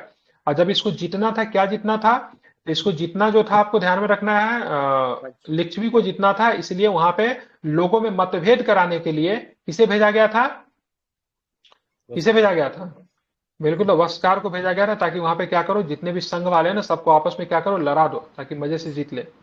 और इस युद्ध में इसने बहुत सारे वो नए नए हथियार का प्रयोग किया गया था। कौन कौन सा हथियार था, एक हथियार का नाम बताइए, रथ मूसल, महाशिल कंटक। हाँ ठीक है, वो आपने वो मूवी देखा है बाहुबली वाला, जिसमें देखिएगा किला के पार पर फेंकते रहता खूब बड़ा बड़ा पत्थर सा, उसी टाइप का कुछ हथियार था। ठीक है, लोग देख के ही डर गया कि कौन सा नया चीज का प्रयोग कर रहा है। ठीक है, रथ मूसल महाशिल कंटक की बात करें, देख के ही लोग डर गया। ठीक है, तो उस हथियार का यूज होना, नवीन तरीके का हथियार का यूज होना बहुत इंपॉर्टेंट रोल अदा करता है। जैसे पानीपत की प्रथम लड़ाई में भारत में पहली बार व्यापक पैमाने पर, नॉट फर्स्ट टाइम, व्यापक पैमाने पर, ठीक है, साल्टपीटर बारूद का यूज किया गया था। ठीक है, वो दिल्ली सल्तनत का जो शासक जो था बेचारा, वो क्या नाम था उसका, इब्राहिम लोदी, वो समझ ही नहीं पाया वो क्या रहा है। ठीक है, निम्नलिखित में से कौन सा महाजनपद आधुनिक बिहार के क्षेत्र में नहीं था, तो आधुनिक बिहार में आपको देखेंगे तो 3 जनपद है। ठीक है, एक आपका बज्जी है, एक मगध है, और एक मतलब अंग है। ठीक है, वत्स नहीं था, वत्स की राजधानी कौशाम्बी थी। ये कहाँ पे पड़ता था, कौशाम्बी कहाँ पे पड़ेगा, तो आपको यूपी। ठीक है, तो वत्स नहीं था। 3 जनपद बिहार में थे। टोटल जनपद की बात करेंगे 16 थे, जिसके बारे में जानकारी आपका अंगुत्तर निकाय भगवती सूत्र में मिलती है। ठीक है, और 3 बिहार में था अंग, जो कि भागलपुर वाला इलाका था, जिसकी राजधानी चंपा थी। बज्जी की संघ, बज्जी जो था संघ था, यहीं की राजधानी वैशाली थी। इन सब में शक्तिशाली जो था मगध था, जिसकी राजधानी राजगिरी होती थी शुरुआती, हालांकि इसकी राजधानी वैशाली भी बनी, इसकी राजधानी कुछ समय के लिए आगे चल के पाटलिपुत्र भी बन जाती है। ठीक है, 3-3 4-4 राजधानी थी इसकी। अथर्ववेद में वर्णित वार्ते शब्द का तात्पर्य निम्न में से किन लोगों के लिए, वार्ते शब्द का प्रयोग किनके लिए किया गया है, मगध के लोगों के लिए वार्ते शब्द का प्रयोग किया गया है। ठीक है, ध्यान में रखेंगे बिल्कुल। अब आते बताना गया जिले में, ठीक है, ये बहुत इंपॉर्टेंट है। ठीक है, अब फसट अभिलेख की बात करेंगे तो गया जिले से प्राप्त होता है, ये कभी कभी सीधा सीधा प्रश्न पूछ दिया जाता है। ठीक है, तो यहाँ पे खुदाई से प्राप्त विष्णु मंदिर की ईंट की दीवार पर किस महाकाव्य की कहानी चित्रित है, बड़ा इंपॉर्टेंट है, बता दीजिए कौन सा है, गयासुर का विजय। बिल्कुल ठीक है, तो गयासुर की। ठीक है, ध्यान में रखेंगे। तो यहाँ पे गयासुर की हत्या किसने की थी, गयासुर की हत्या इसी के नाम से गया शहर है, तो विष्णु भगवान ने गयासुर की हत्या की थी। ठीक है, विष्णु भगवान ने उनके मतलब उनके छाती मतलब चेस्ट पे पैर रखकर उसकी हत्या की थी। ठीक है, और इसी वजह से मतलब क्या था, उनको ना धरती के नीचे मतलब धकेल दिया गया था। तो वहां पे देखो ना विष्णु भगवान का पद चिन्ह बना हुआ, तो वहां पे मंदिर भी है। ठीक है, तो ये आपसगढ़ के खुदाई से प्राप्त विष्णु मंदिर कि ईंट की दीवार पर किस महाकाव्य की कहानी चित्रित है? गयासुर पर विजय कर। गयासुर पर विजय किसने प्राप्त किया? विष्णु भगवान ने। उनको जमीन के अंदर धकेल दिया था, उनके पूरे सीना पे ना विष्णु भगवान का पैर का चिन्ह बना हुआ है, तो वहीं पे मंदिर है अभी फिलहाल, ठीक है। तो अपसगढ़ अभिलेख कहां से है? तो गया जिले से। निम्नलिखित में से कौन सा शिलालेख पाल शासकों के बारे में जानकारी प्रदान करता है? तो क्या बताओगे पाल शासक के बारे में कौन सा शिलालेख जानकारी प्राप्त करता है? तो देव, हाँ सारा ही सही है, ठीक है, इसमें टोटली सही है। हाँ सारी देवपाल का मुंगेर हो गया, नारायण पाल का भागलपुर हो गया। भागलपुर। विग्रह पाल की बात करेंगे तो बाणगढ़। बाणगढ़ अभिलेख। सारे ही सारे जो अभिलेख जो पाल शासकों के बारे में जानकारी प्राप्त करता है। पाल शासक की बात करेंगे तो बिहार बंगाल में रूल करती थी। कब बनी थी? तो 750 ईस्वी में। 750 सही है ना। पहला शासक की बात करें गोपाल था, ध्यान में रखेंगे। और ये कोई शासकीय वर्ग से नहीं आता था, जनता के द्वारा चुना गया शासक था। बहुत अच्छा शासक था, 20 वर्षों तक शासन करते हैं, 770 तक रहते हैं, ठीक है। अब कुछ इनका बौद्ध धर्म के क्षेत्र में पाल शासकों का भी बहुत अधिक योगदान था। जैसे उदंतपुरी विश्वविद्यालय के संस्थापक कौन थे? पाल। जो कि मैं बार बार आप लोगों से पूछा, बिहार में कोयला कहाँ से मिलता है? भागलपुर। देखिए देखिए अभी ज्यादा कोयला तो नहीं, बस थोड़ा सा कोयला जो है बिहार में मिलता है, वो भी आपको भागलपुर से मिलता है। वैसे मुख्य रूप से सारा कोयला वाला क्षेत्र जो था झारखंड के पास चला गया, ठीक है। आप देखेंगे बिहार में कुछ कारखाना दिया होता है। बिहार में पेपर कहाँ से मिलेगा? बताओ पेपर कहाँ से मिलेगा बिहार में?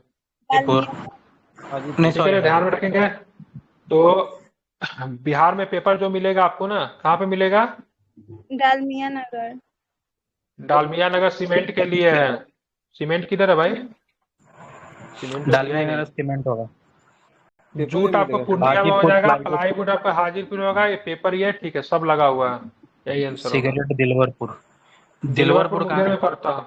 मुंगेर में पड़ता होगा, सिगरेट का इंडस्ट्री तो वहीं पे मुंगेर में ही है। आईटीसी बहुत बड़ा कारखाना अपना लगा हुआ है मुंगेर में।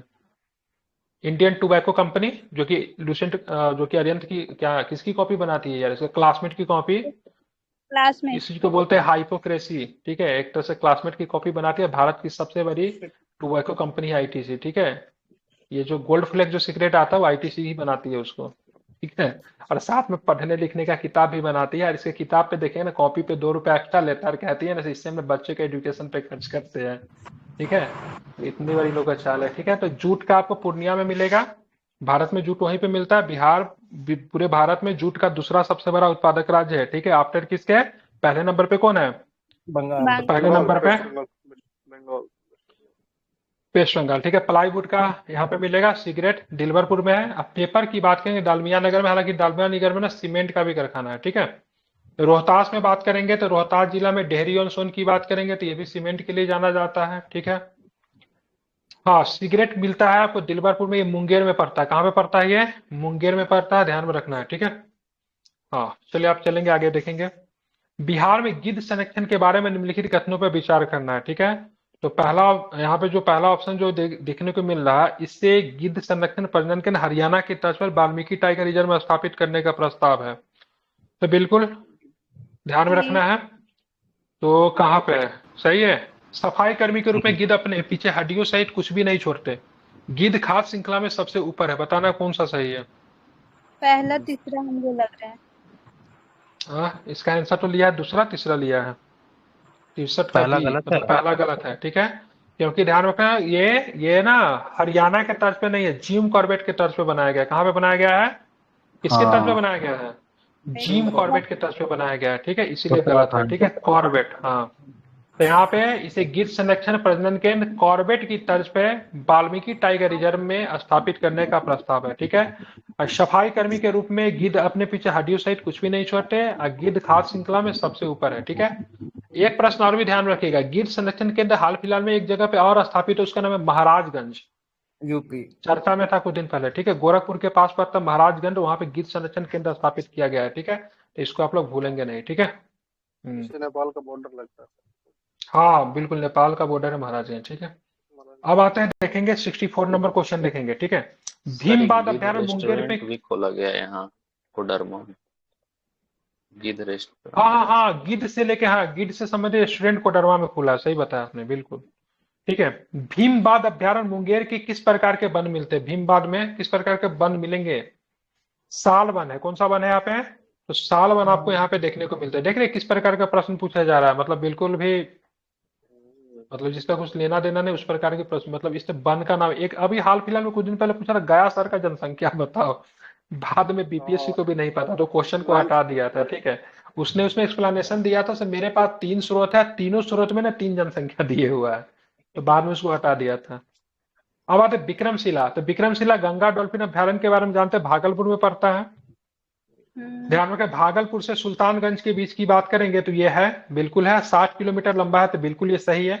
इसे 2005 में डॉल्फिन अभ्यारण्य के रूप में अधिसूचित किया गया था, दूसरा ऑप्शन। और तीसरा ऑप्शन के भारत का एकमात्र डॉल्फिन अभ्यारण्य है। उसके बाद बात करेंगे तो इसे बॉम्बे नेशनल हिस्ट्री सोसाइटी द्वारा महत्वपूर्ण पक्षी क्षेत्र के रूप में अधिसूचित किया गया। बताना इनमें से कितने कथन सही है। हमको लगता है 2 गलत है शायद, देखना पड़ेगा। हाँ, इसमें से हाँ इसका होगा, ठीक है, अधिसूचित किया गया 1991 होगा, ठीक है, ये गलत है। बाकी ये सही है। 60 किलोमीटर है भागलपुर जिले से भागलपुर जिले के सुल्तानगंज से कहलगांव तक, कहलगांव भागलपुर में ही पड़ता है, 60 किलोमीटर तक है। और 2005 में डॉल्फिन अभ्यारण्य के रूप में अधिसूचित किया गया था, गलत है, 1991 होगा। ये भारत का एकमात्र डॉल्फिन अभ्यारण्य, ठीक है। इसे बॉम्बे नेशनल हिस्ट्री सोसाइटी द्वारा महत्वपूर्ण पंछी क्षेत्र के रूप में अधिसूचित किया गया था, ये भी ठीक है। इससे और भी कुछ मैं बता देता हूँ डॉल्फिन से रिलेटेड। क्या डॉल्फिन बताना रिसर्च वाला, सेंटर भूल पटना गया में मैं। खोला गया है। डॉल्फिन हाँ वो रिसर्च पटना सेंटर में है, पटना ध्यान में में वो भी खोला गया रखिएगा। और भारत में जो डॉल्फिन जो है ना, गंगा नदी के जो डॉल्फिन डॉल्फिन जो है ना, वो सूंस होती है, वो देख नहीं सकती है, ठीक है, कांट सी, ठीक है, अंधी डॉल्फिन होती है। साथ में गंगा नदी के अलावा भारत में, बिहार में गंडक में भी आपकी डॉल्फिन मिलता है, ठीक है। हाँ तो गंडक में भी डॉल्फिन मिलती है, तो एक गलत है, बाकी सबके सब सही है। मिलान करना फिर, संजय गांधी जैविक उद्यान सभी लोग जरूर घूमे होंगे, कहाँ पे बता दीजिए। पटना। पटना में। वाल्मीकि बाघ अभ्यारण्य, एक ही बाघ अभ्यारण्य बिहार में अभी फिलहाल, कहाँ पे बता दीजिए। पश्चिमी चंपारण। बेतिया में पड़ता है, वह चंपारण में, ठीक। कैमूर, कैमूर बता ही दोगे कहाँ पे, कैमूर, कैमूर कहाँ पे है।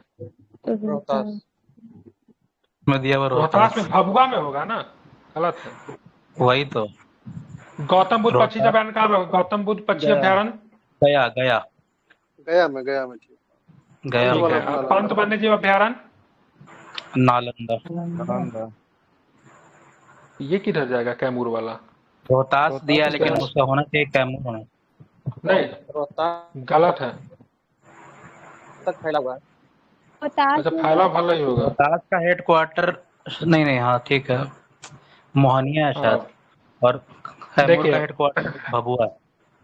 हाँ कैमूर का हेडक्वार्टर होगा, रोहतास का होगा, ठीक है। तो इसका भले ये ले लिया है, ठीक है, लेकिन कैमूर अगर है तो मुख्यतः भभुआ वगैरह में पड़ता है, ठीक है। तो इसका आंसर लिया ए, मतलब 66 का ए लिया, मतलब ए का 5, ठीक है। उसके बाद बी का 3 लिया है, बी का 3 ठीक है। और सी का 2 लिया है, कैमूर का रोहतास लिया है, ठीक है। डी का 1 लिया है, डी का 4 ठीक है, बिल्कुल। और ई का 1 लिया है, तो पंतजीव का ठीक है, ठीक है। तो मतलब इसका ले लिया, इसको आप लोग ध्यान में रखिएगा, ठीक है। अब आते हैं, यहाँ पे दिया हुआ है भारत वन स्थिति रिपोर्ट 2021 के अनुसार बिहार के कुल भौगोलिक क्षेत्रफल का कितना प्रतिशत वन क्षेत्र, नया वाला अभी तक नहीं आया, तो इसको आप लोग पढ़ सकते हैं, ठीक है। कितने वर्षों पे निकलता है ये, कितने वर्षों पे निकलता है ये। बाइनियल है 2 years। 2 वर्ष में 2 एक वर्ष बार। पे निकलता है। कहाँ से निकलती है, देहरादून।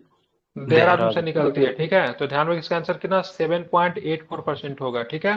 ध्यान में कितना है 7 सर्वाधिक वन क्षेत्र वाला अगर जिला अगर पूछेगा तो क्या बताओगे आप, कैमूर। कहाँ पे, कैमूर है, ठीक है। कैमूर में सर्वाधिक वन क्षेत्र है, ठीक है। अब सबसे कम वन क्षेत्र वाला अगर पूछेंगे कहाँ पे, तो शेखपुरा में सबसे कम है। कहाँ पे है, शेखपुरा में सबसे कम वन क्षेत्र है, और कैमूर में सबसे अधिक वन क्षेत्र है, ठीक है। निम्नलिखित में से किस फसल की खेती बिहार में खरीफ, रबी और गर्मी सभी मौसम में की जाती है, बस हमेशा सदाबहार फसल है, बताइए कौन सा, मक्का, ठीक है। सालों भर होती है मक्का, ध्यान में रखेंगे। अब मक्का किसकी फसल है, खरीफ की फसल है, रबी की फसल है, गर्मा की फसल है, किसकी फसल है, खरीफ की फसल है। किसकी फसल है, खरीफ की फसल है, ठीक है। बिहार में भूमि सुधार अधिनियम कब पारित हुआ, ठीक है। तो बिहार में भूमि सुधार अधिनियम बताएंगे कब पारित हुआ, तो 1950 में, ठीक है।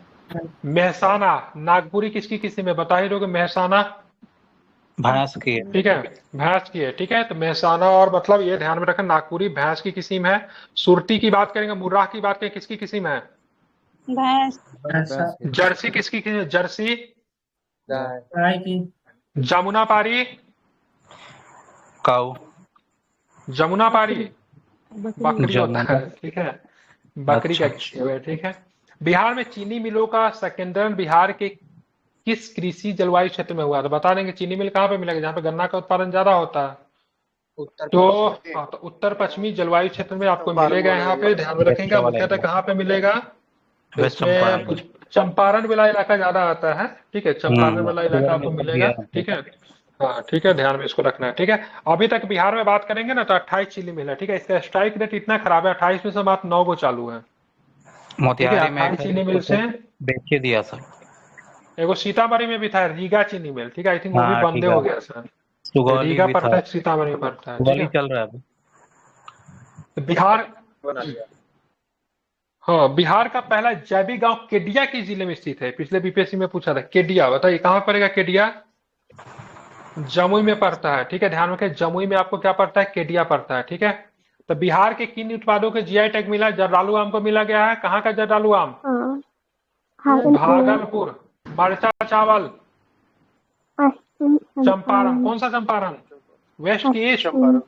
पूर्वी होगा। वेस्ट, अच्छा वेस्ट वेस्ट है कि है। ईस्ट है? वेस्ट है, ठीक है। अब बताना है आपको, ठीक है। उसके बाद आप हमें ये बताइए, ठीक है, कतरनी चावल कहाँ का? कतरनी चावल भागलपुर भी है। भागलपुर। मगही पान कहाँ का? मगही पान नवादा, नवादा का मगही पान। शाही लीची कहाँ का? मुजफ्फरपुर, मिथिला मखाना कहाँ का? मिथिला मखाना दरभंगा। हाँ ठीक है, तो दरभंगा मधुबनी कह लीजिए, मिथिला के क्षेत्र का मुख्यतः है। उसके बाद मिथिला पेंटिंग भी है, ठीक है। सिक्की घास को भी मिला है, और क्या क्या चीज को मिला, और कुछ सिलाब खाजा कहाँ का जिसको जीआई टैग मिला? सिलाब खाजा गया, सॉरी नालंदा। नालंदा जिला। बावन बुटी है। जितना भी जीआई टैग है, सुनिए एक मिनट, जितना भी जीआई टैग है सबके सब जीआई टैग मुंह पे होना चाहिए। मैं एक लिस्ट दे दूंगा, एग्जाम से पहले सवाल में याद करके जाएंगे जीआई टैग, ठीक है। 1 2 3 4, ठीक है, सब सुजनी सही है। वाला मुजफ्फरपुर है ना? हाँ, सुजनी का ढाई, वाला? मुजफ्फरपुर का सुजनी का ढाई, बिल्कुल। 69 बीपीएससी में सुजनी का ढाई से प्रश्न पूछा था, ठीक है। बिहार स्पेशल मिलेगा, सुजनी का ढाई 69 बीपीएससी में पूछा है, ठीक है। केंद्र सरकार द्वारा बिहार में क्या? बावन बुटी भी है जो मेरे गांव में है। हाँ बावन बुट्टी, हाँ बावन बुट्टी कला भी है। बावन बुट्टी के जो कलाकार जो थे उनका किसी का ध्यान, बावन बुट्टी किस पे करते हैं, क्या चीज पे करते हैं बावन बुट्टी कलाकारी? साड़ी कपड़ा सवाल पर करते हैं। सब कुछ साड़ी पे ही करेंगे ना, कपड़ा पे करेंगे, ठीक है। हाँ, तो उसके जो चित्रकार का भी हाल फिलहाल निधन हो गया है, ठीक है। तो पढ़ेंगे हम लोग, आर्ट एंड कल्चर में पढ़ाऊंगा एग्जाम से पहले सबको। जो इंपॉर्टेंट टॉपिक जो है ना, लगभग 100-150 इंपॉर्टेंट टॉपिक आप लोग को दिया जाएगा, जो कि लगभग 3 से 4 दिन में समाप्त कर दिया जाएगा, जो कि एग्जाम में उसमें से ना 30-35 क्वेश्चन आ जाएंगे आपको हूबहू, ठीक है। तो हम लोग अंतिम समय में करते हैं 100-150 इंपॉर्टेंट टॉपिक बनाते हैं रिवीजन के लिए, जिसको 3 से 4 दिन में पढ़ा के समाप्त कर देते हैं, इसलिए चिंता मत कीजिएगा। केंद्र सरकार द्वारा बिहार में केला अनुसंधान केंद्र कहाँ पर स्थापित किया गया? तो बता ही दोगे कहाँ पे किया गया है? मोतिहारी में। गरौल में पड़ता है, ठीक है। गरौल आप जाओगे ना केला अनुसंधान, तो ये हाजीपुर मुजफ्फरपुर के बीच में गरौल है, ठीक है। हाँ तो गरुड़ कभी आप स्टेशन। चलेंगे हाँ ठीक है, गरौल स्टेशन भी है। जब पटना से कभी चलेंगे हाईवे पे बहुत मजा आता है, तो इसी मुजफ्फरपुर आने से पहले गरौल पड़ता है, ठीक है। वहां पे केला अनुसंधान केंद्र है, ठीक है।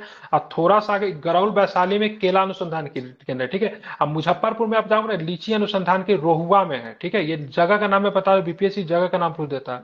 तो गरौल में केला अनुसंधान, हाँ बिल्कुल, रोहुआ पड़ता है समस्तीपुर और मुजफ्फरपुर के बीच में। 15-20 किलोमीटर आगे जाएंगे ना तो कृषि अनुसंधान केंद्र कभी हुआ, जिसको बोले पूसा बोलते हैं, ठीक है। पूसा, मात्र हाँ, रहुआ से मुश्किल से 15 किलोमीटर दूर आपको पूसा मिलेगा, ठीक है।